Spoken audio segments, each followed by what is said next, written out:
Hello, reaching out from Terry Henricks Chrysler here in Archbold, Ohio, giving you a walk around of the 2020 Dodge Durango SRT.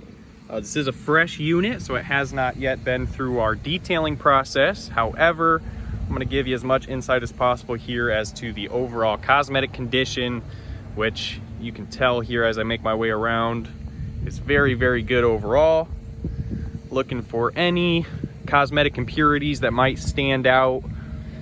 And as I make my way around here, nothing's jumping out at me regarding dents, dings, scrapes, scratches. Mother Nature is trying her best to help us keep the exterior clean. But again, give you a profile here. These are not scratches, by the way. It seems to be spider web or dirt, something to that regard.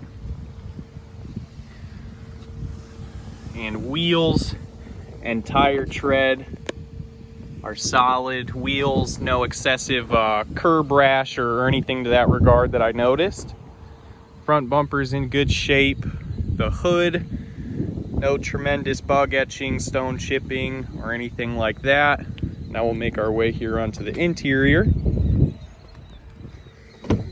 Starting in the back, now there are no smoke, odors, smells, anything like that on the interior here. Condition seems to match that of the exterior. Very, very good overall. Heated seats here in the back with USB ports, captain's chairs, 2 seats in the 3rd row. Headliner is clean. Do have a sunroof there up front.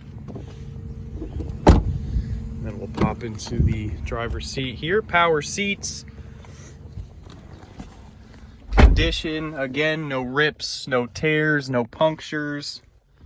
4,869 miles. Let's fire it up.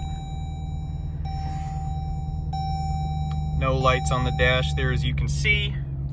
8.4-inch touchscreen with heated and ventilated seats. You do have lane departure as well as adaptive cruise control, and obviously the coveted launch button. This is about the meanest family vehicle you could get on the road until they put a HEMI in a Pacifica. Let me know your thoughts. Thanks again.